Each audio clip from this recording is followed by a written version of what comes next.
All right. Okay, Susan, it's all yours. Thank you. Okay. Hello, all. Thanks. I love this group.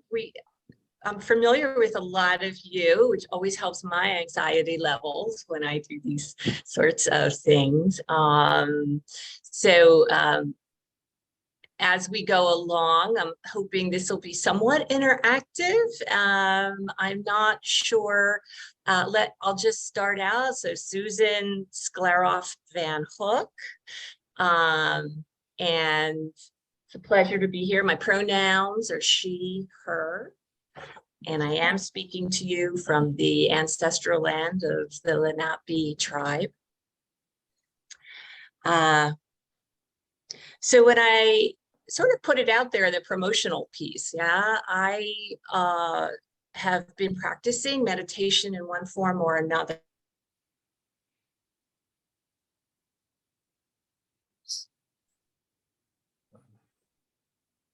Looks like the sound went off. I started many decades ago practicing TM, transcendental meditation. It was about 15 and in New York City, and it seemed really enticing, to go and study and be given a personal mantra and handed a flower. And I think what I noticed from that very moment was a real visceral, physical reaction to meditation. So since that time, through the years, mindfulness work, Jewish meditation leaders who, I'm not speaking specifically about that. I'm certainly not an expert in that today. I'm not an expert. In fact, I wanted to say that this format is teaching, but I'm actually learning as well, right? And so I'm just here to give my perspective. As I said, you all probably have experience as well. So it's a big subject. It's a really big subject. I'm going to put up a PowerPoint. I'll give an outline. But before I do all of that, I thought it might be nice to do what's called a soft landing, just to sort of bring ourselves into this space, all right? Since this is an hour or so about meditation. So I am going to invite you to take a comfortable seat. This will just be a couple of minutes so we can sort of gather ourselves, bring ourselves into this space. So making yourself comfortable, which might mean adjusting your body a little bit, giving yourself the luxury of that, actually noticing where are your feet, would you like to change where they are? Where are your hands? Would you like to place them somewhere in a comfortable position?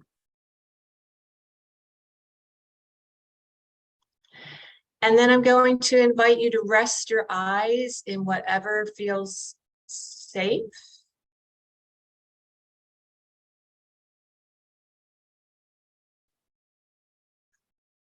So that might be closing them or just having a gentle gaze.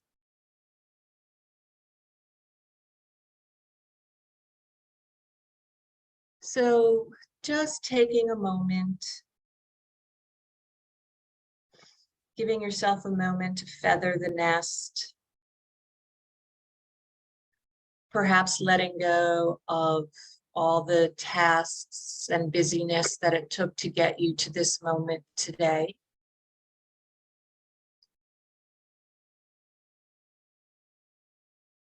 And perhaps, as much as possible, letting go or letting be everything that's going to come after this hour. Understanding that will all be there for you when you're ready. So noticing that you're here in this moment.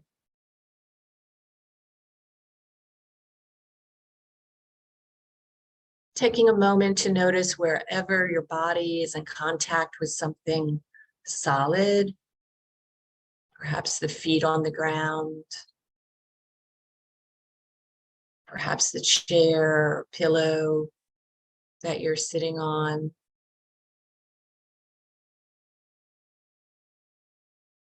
Noticing that you're being supported and just allowing yourself gently to receive that support. Noticing also that the body is supported by the atmosphere and the air all around you. So you're in contact with what's above and in front, behind.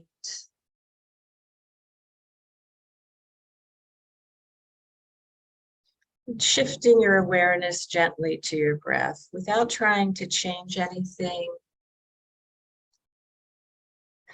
Just noticing an inhale and an exhale. And perhaps another one.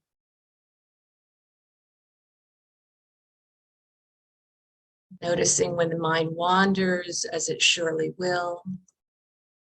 Our minds are curious.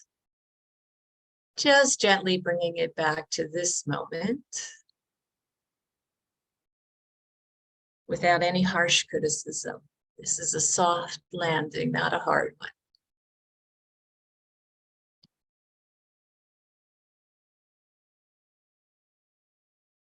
And for one moment, noticing what it's like to be in your body in this moment, just as you are, without judgment.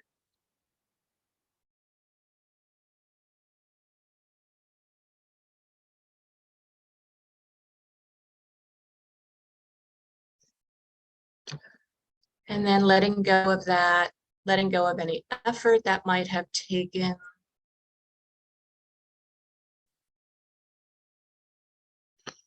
When you're ready,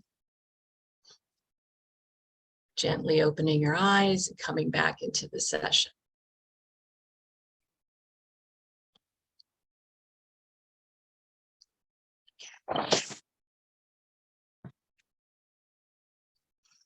Now, if I can figure out, there we go. All right. So today, just a brief overview of what we'll be talking about. And I invite you, if at any point comments, reflections come up for you, questions, to please just enter in. I'll certainly save some time at the end. We're going to talk today just about what is meditation, perhaps some of the whys, dip again into a longer meditation, and then of course leave room for conversation. So we sort of went over all of this. Okay. So it's really hard to find a definition of meditation, right? And I even like to do evidence-based work, looking at papers. And in fact, it's often said it's difficult to find a specific definition of meditation. I think often terms like mindfulness are used interchangeably with meditation. So I thought it might be worth just taking a moment. I think there are some nuanced separations in that because there are so many ways to approach meditation. John Kabat-Zinn, in his book, and I have several books here if anybody is interested in some other references, in Full Catastrophe Living, talks about the basic root of meditation, right? The word medere, which means to cure in Latin, and as does medicine, which I thought was interesting. But apparently even earlier roots of that word have to do with to measure, which is not to measure in the way we think about it, but the full measure of what's going on internally. So we sort of get to this idea of wholeness. So the root of meditation might be thought of as wholeness. And in a very broad sense, we find descriptions like paying attention to an object, a mental exercise, We could think of that in contrast to physical exercise as the body, but meditation is something that's actually working in the mind, the mental capacity, although we can talk about and we can see that there are physical ways into meditation as well, right?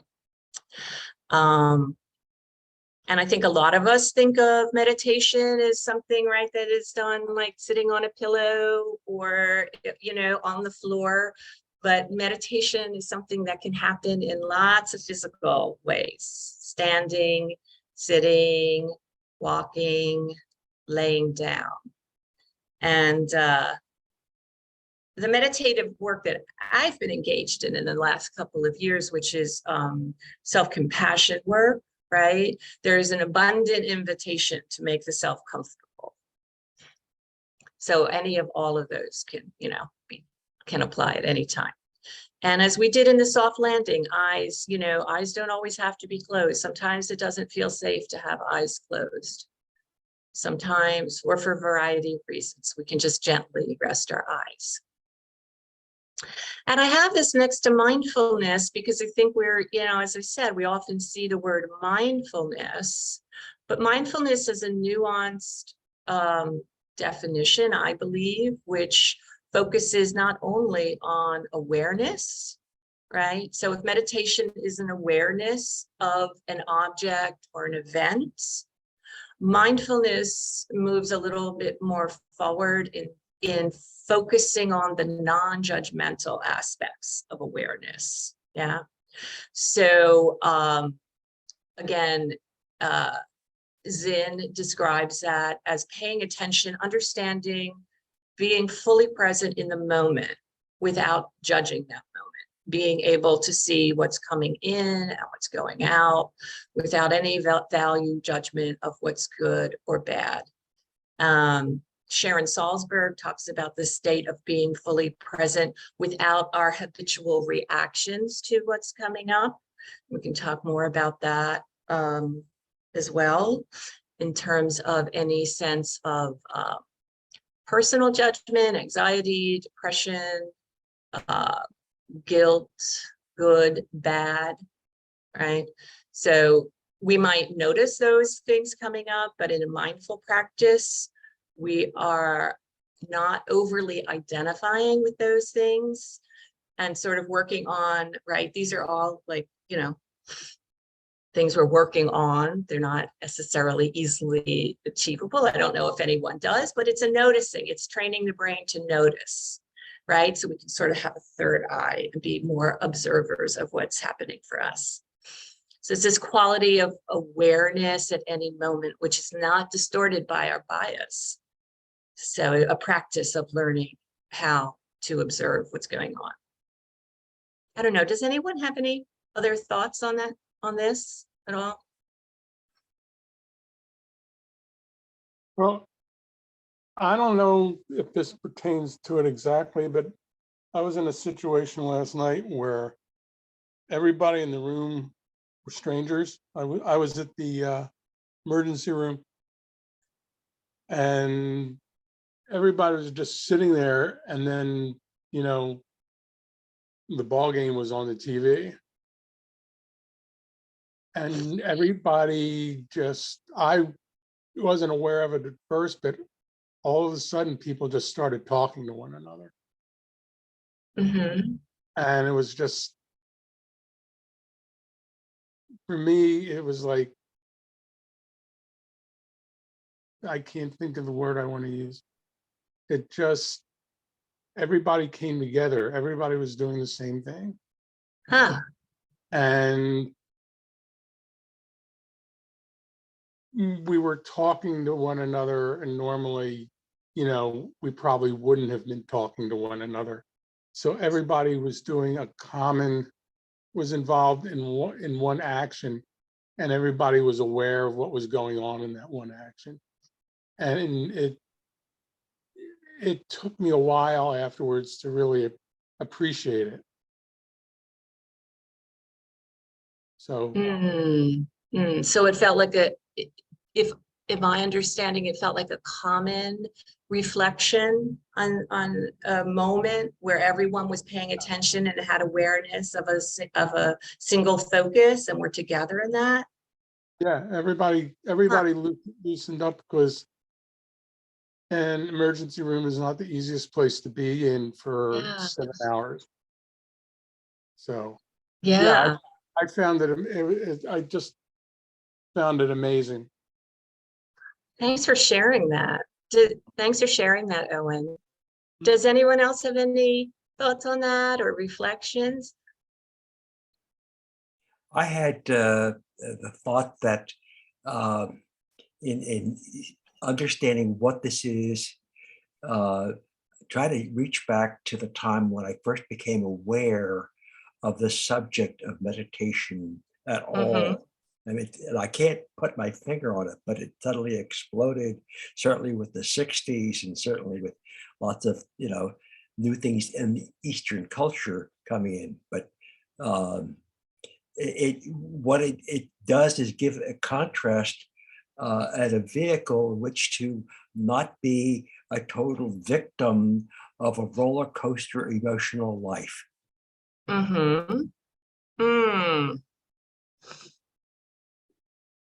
So my thoughts on that, Abraham, are in another way of looking at that is that rather than reacting to your life, you're training yourself to respond to your life. Does that sort of capture that? Yes, it allows for the beginnings of some kind of overview and maybe control. Thanks. Yeah. And I think I just let Susan in. Welcome. Okay. Did I let you in successfully? Okay. All right. Okay. Thanks. So I have on the screen, I don't have to read all of these off. I think the purpose of listing these is just to appreciate that there are many different ways to meditate, different practices, different disciplines.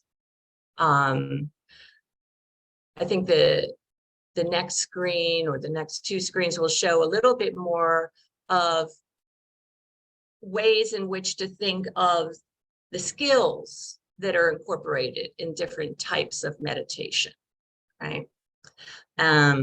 I certainly offer this not, again, with a value of what's good or what's bad, what's best, or not as helpful. I think it really depends. And as I was sharing myself, I've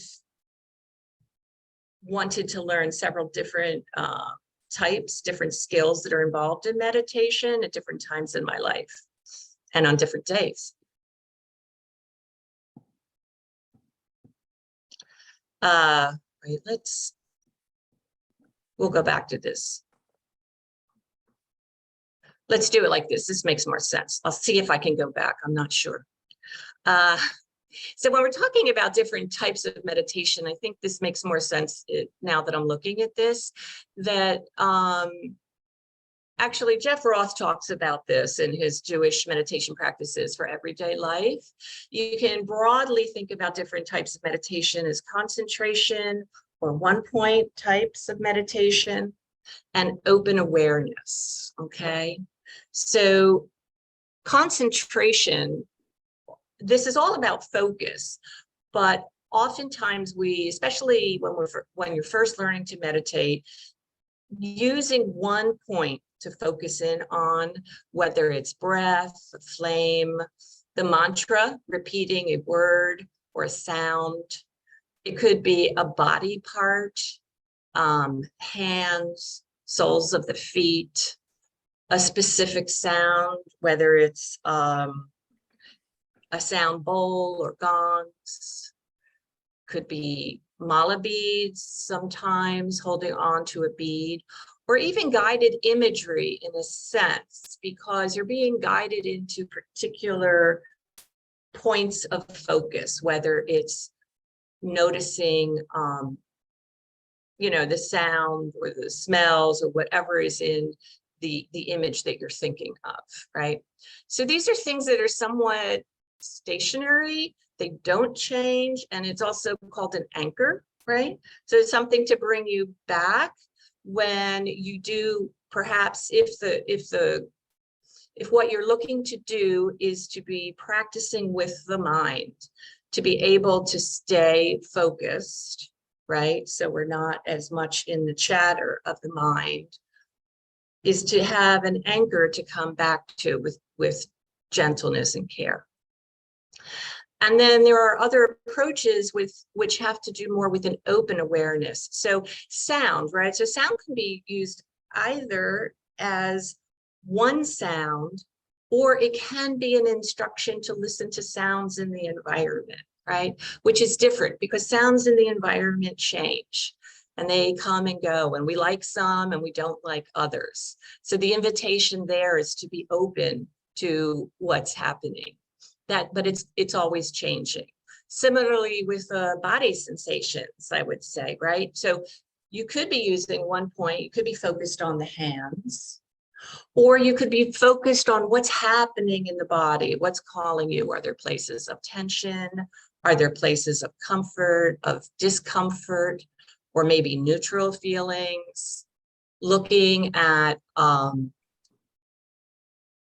again, in a lot of the work that I do in terms of self-compassion, we might be looking at areas of distress in the body, emotional distress, and where we feel that, yeah, and then opening up to that, and then noticing that that might shift at certain times.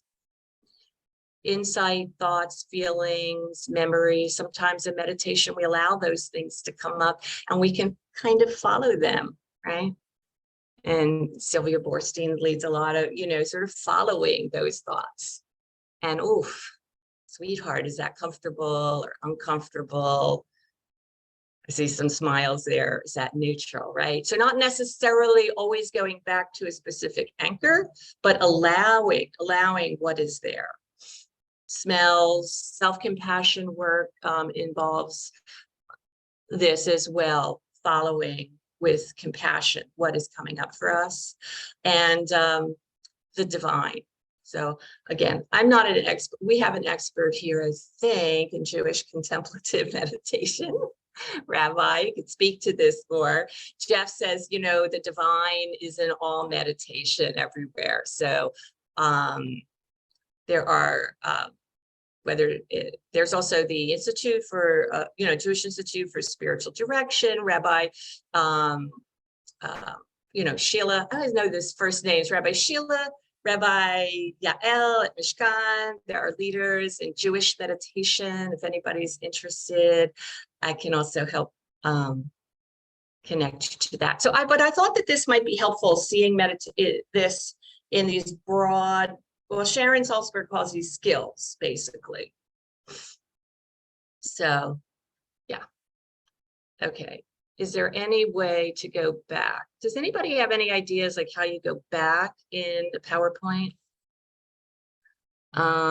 There's a reverse. There's a reverse. Yes. See, I've just been hitting enter. On mine, it's the lower left. Here we go. I'm hitting backspace. That makes sense. Okay. So benefits, broad, again, mental health benefits, physical health, performance, meaning acuity, mental performance, relationships, and the world, right? So there have been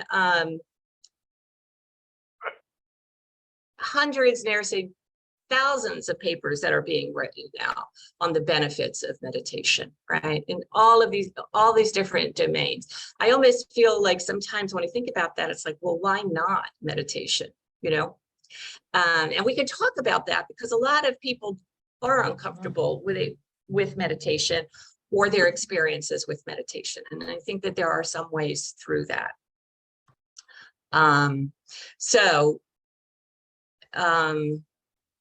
Benefits, right?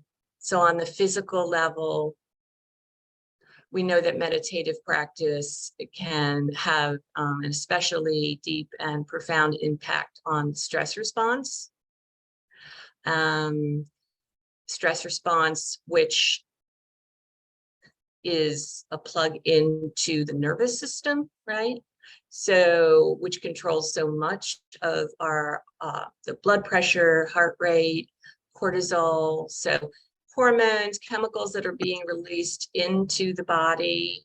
We know, and I think that, you know, Abraham put that really well when he was highlighting the more in control, the response versus the reactivity, right? That we know there are measured benefits to physical health with this.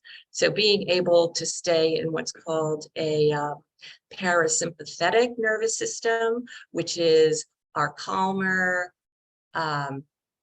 aware, right? It's not that the parasympathetic is not alert, but it's a non-anxious alertness, right? And an ability to take action when needed, but not from a dysregulated space. And so this is something that meditation has been found. There's a lot of evidence that it's helping with that. And I think anecdotally, most people will notice positive changes. Also help with the immune system, because cytokine, which is a protein that is sort of poured into the body when there is a lot of stress, which contributes to inflammation. So that's another key physical benefit.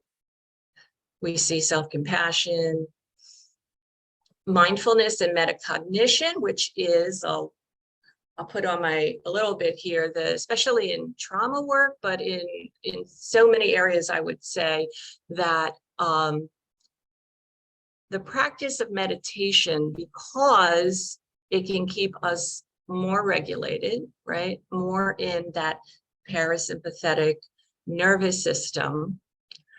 Our computers, these amazing minds of ours, can basically stay online in more effective ways. When we are highly stressed, right, we tend to shut down prefrontal cortex, which is where the executive functioning and the logic and the planning is going on. A lot of the thought processes, and we're going into older parts of the brain designed for survival, right? And really closely connected to the emotional centers. And all of that is great, right? It's not that any of that is bad. It's just that we sometimes live our lives in chronic stress, right? So that we're never really getting back to the baseline. We weren't designed to be living chronically in a threat mode. Our brains are designed to be able to come back to some sort of a baseline. So this is a place that meditation can help again. So we can have better concentration, focus, attention, memory, getting that part of the brain back online, basically.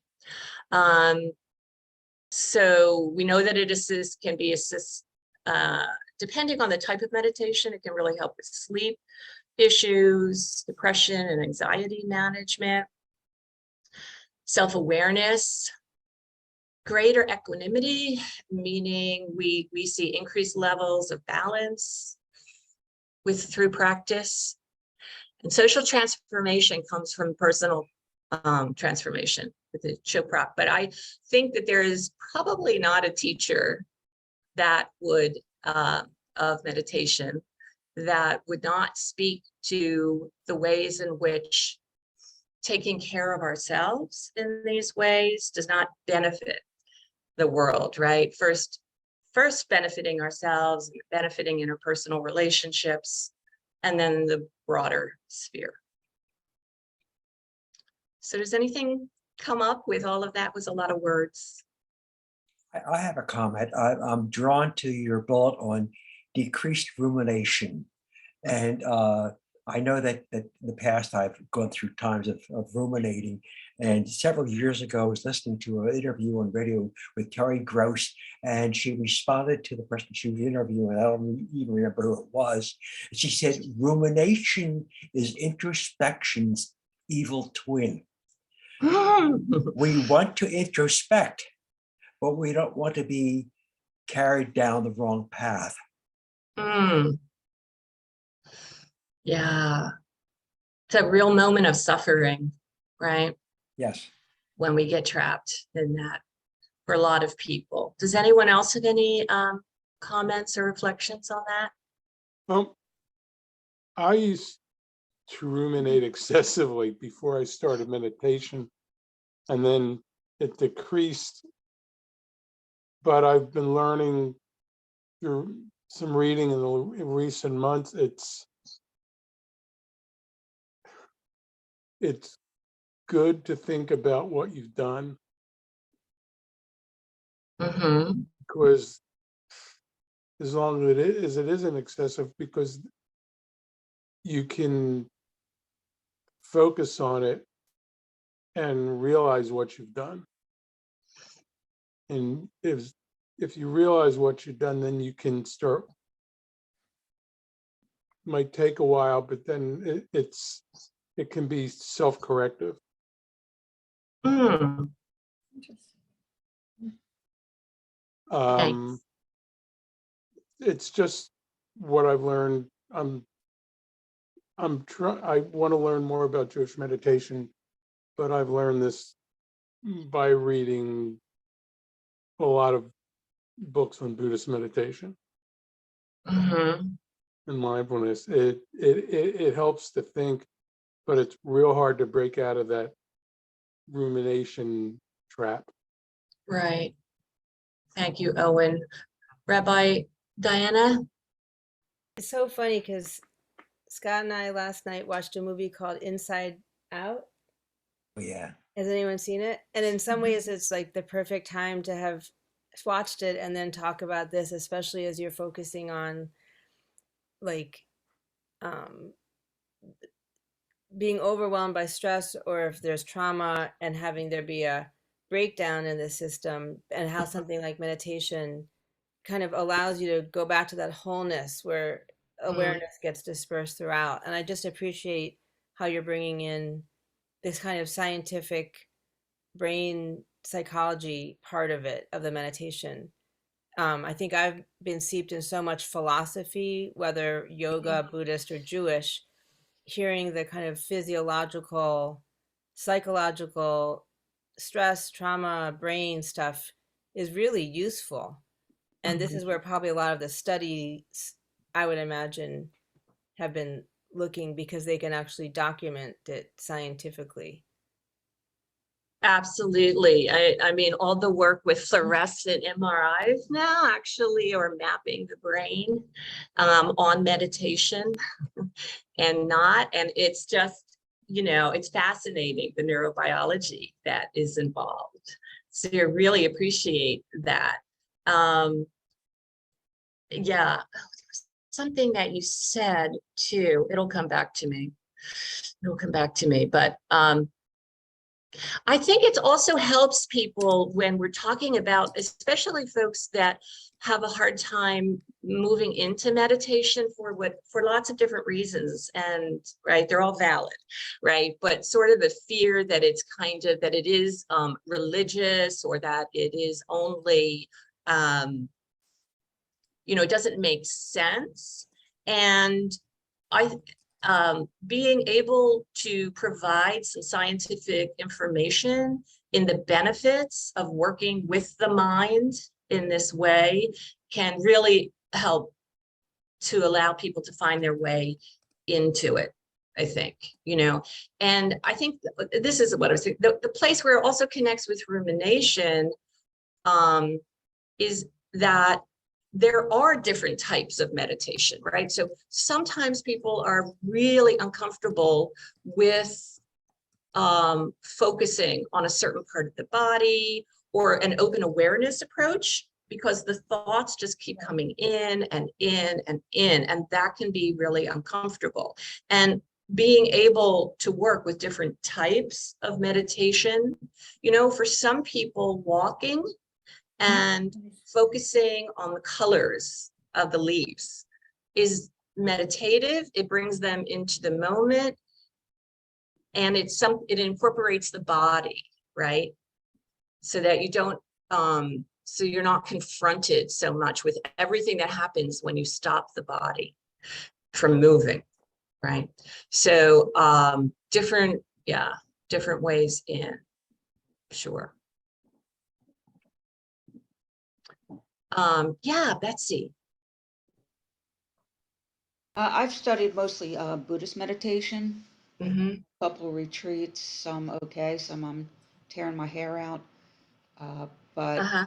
it's interesting that you mentioned those teachers because I've studied with um, Sharon Salzberg, who's actually my favorite, Uh-huh. Sylvia Boorstein. Yeah. Yeah. One of the things I really need is a calm voice, and it's really hard to find someone whose voice you can connect with. And Yes.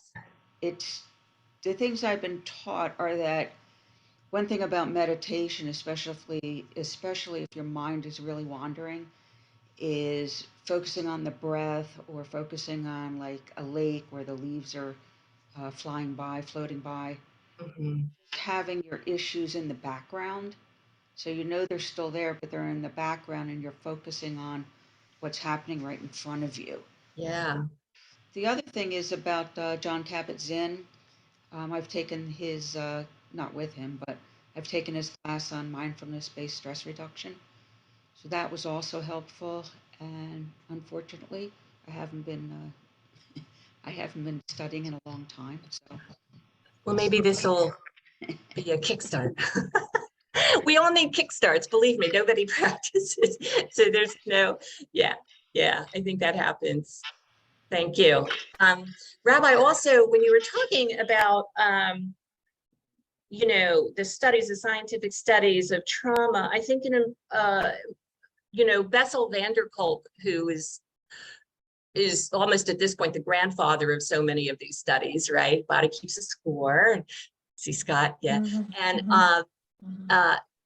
I was struck when he said, and this might take us, nice segue into the next, is that in cases of trauma, mindfulness meditation can be brutal, actually, without compassion, without the self-compassion component, right? Because if we are becoming mindful of everything that's coming up without the skills and the strategies to support ourselves, sometimes it can be re-traumatizing. And this is, in fact, why people will back out of meditation, depending on what is happening, right?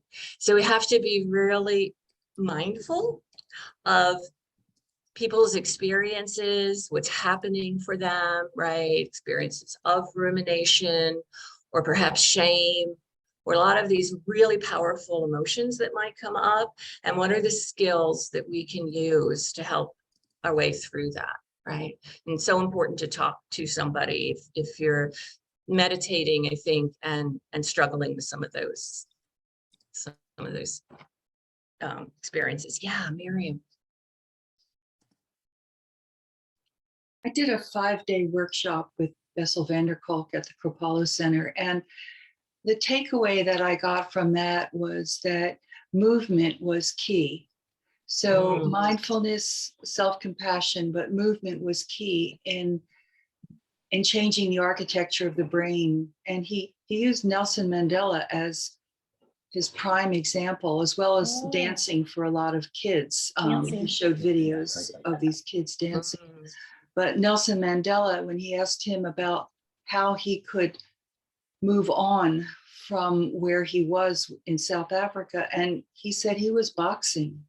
He was constantly moving his feet with boxing. And I forget the way the story went, but it was very powerful for me that movement is key. Right. For those of us that have trouble sitting still. Yeah.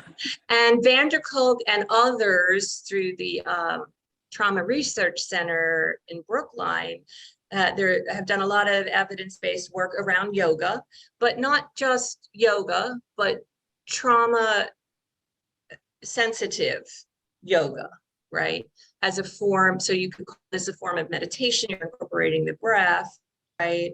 And focus and awareness, but done in a very specific way that is not triggering. So evidence there as well for movement. Boxing, walking, all of that. Yeah, Scott. It is really, really important there, both in yoga and in meditation, also in massage for people that, want to have body work done. A term people often use is trauma-informed Mhm. yoga, or trauma-informed, people who are trained in trauma-informed styles. So yeah, Yeah. just as an addition. Yeah, thank you. Yeah, thank you. So important. And what's that place you mentioned in Brookline? It's the Justice, what did I say? Restorative Justice Institute in Brookline. Okay. Um, yeah. Thank you. So I'm going to go past this picture of the brain. There's a picture of the brain if anybody wants, with just another visual and another way to look at that, because I would prefer to have some time to do another practice. Okay. So, so this one is going to be a little bit longer. And for those of you who do feel that sitting like for 10 or 15 minutes is a little is uncomfortable for any reason, I encourage you to, if you want to find a place to lay down, if you want to change where you are, pillows, blankets, right? It's all good. It's all about whatever you need, and there is no right or wrong.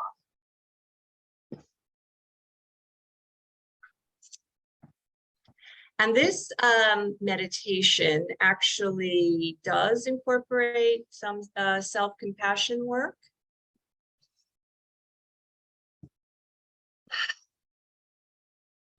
And it's no mystery here. It's called Giving and Receiving Compassion Meditation. And I'm just going to give it another minute for everyone to do what they need to do.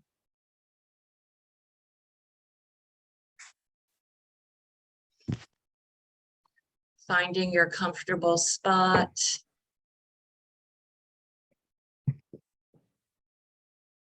Closing your eyes if you like. And perhaps if it feels okay, putting a hand over a heart, your heart center, or perhaps somewhere else on your body that might feel soothing.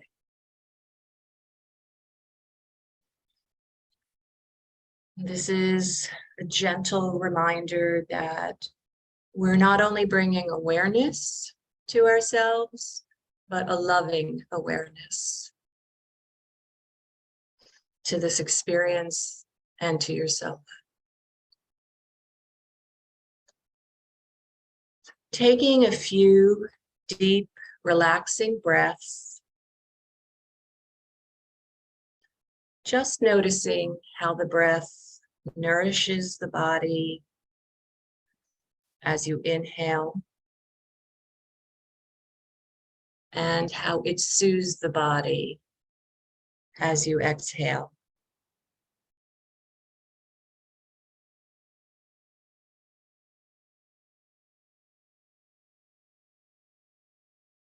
And then letting your breath find its own natural rhythm. Feeling the sensation of breathing in and out.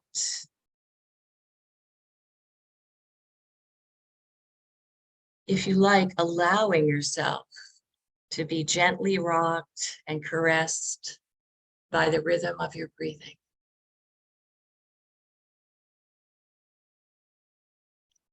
And if breathing makes you uncomfortable for any reason, focusing on the soles of the feet or your hands or something else, perhaps sound.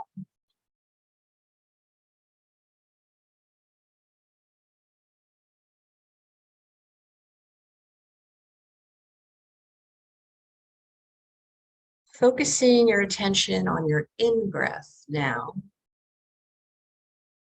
Letting yourself savor the sensation of the breath coming in. Noticing how it nourishes your body, breath after breath. Focusing on the in-breath.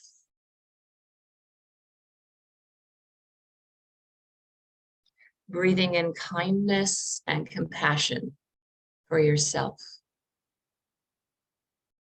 Whatever you need. Just feel the quality of kindness and compassion as you breathe in.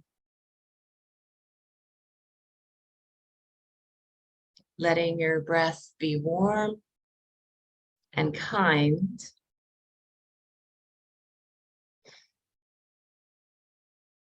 Or if you prefer, letting a word or image ride on your breathing. So if it feels hard or difficult at all, no judgment, might have the intention of kindness and love. Or perhaps a word that means that for you. Breathing that in. And as the mind wanders, as our minds do, we're curious minds, just gently bringing it back without judgment, perhaps as you would a child or a pet, coming back to the in-breath.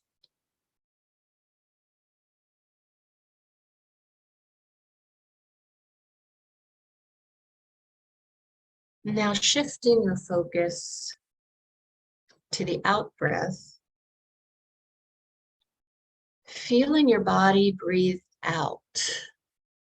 Feel the ease of the exhalation.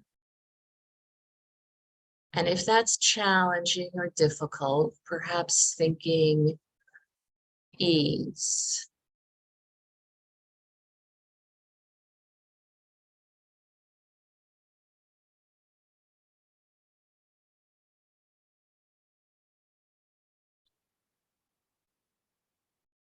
Sometimes this is half a breath at a time before the mind wanders, and that's okay.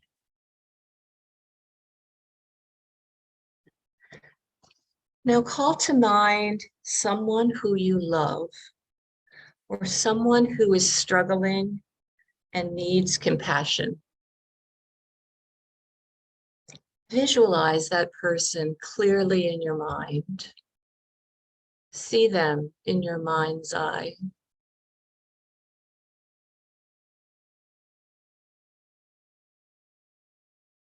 And if it feels any overwhelm in choosing someone, it's okay. You could do this another time. Just letting yourself land on someone that you love or someone who is struggling and needs compassion.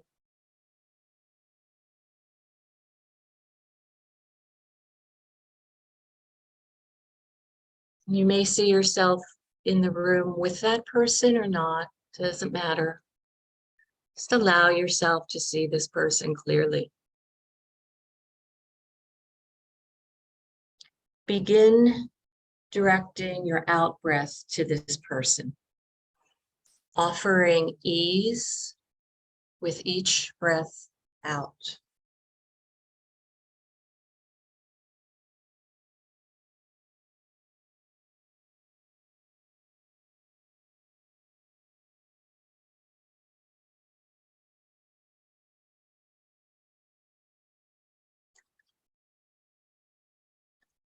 And as you breathe in, offer compassion and love to yourself.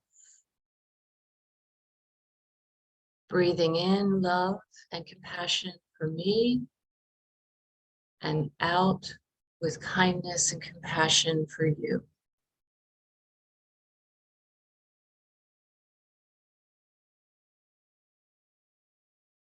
In for me and out for you. One for me and one for you.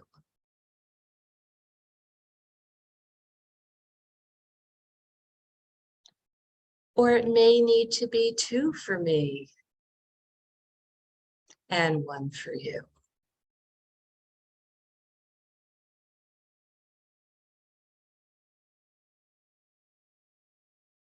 It may be 10 for me and one for you.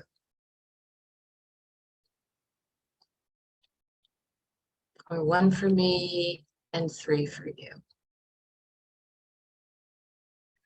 Whatever it is, always remember to breathe in for yourself, to bring compassion in for you.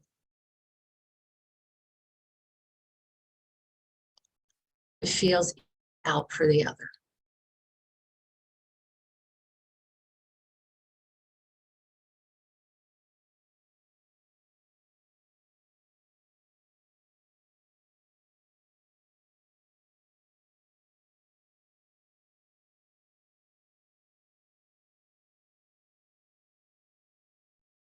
And that allowing this to be as easy as your breath. Breathing in and breathing out. Allowing your breath to flow in and out like the gentle movement of the sea, limitless,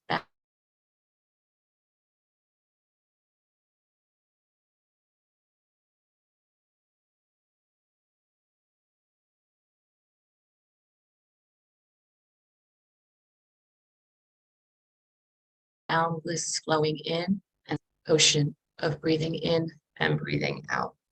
Ocean of compassion.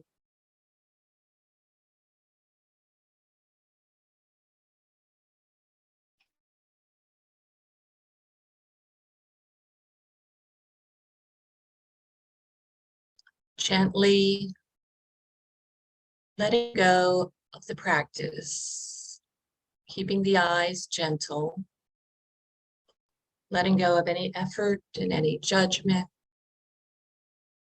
and perhaps just taking a moment to notice what's here for you just now, just as you are. Noticing the body just as it is,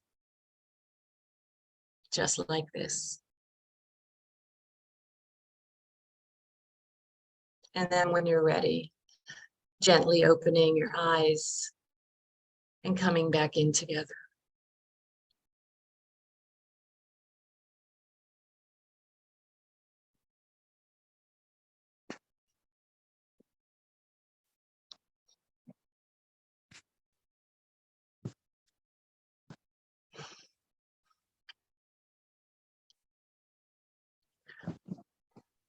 So deep gratitude to all of you.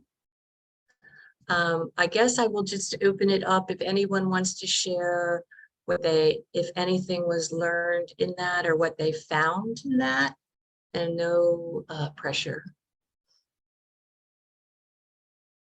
It's a meta meditation for me. That's what brought that into me. It's not repeating the words, but it's just putting the thoughts out. More of that open awareness. Yeah. But using a focus. Yeah. Right. Using a point, an anchor, to allow some of that open awareness. I think so. Cool. Cool.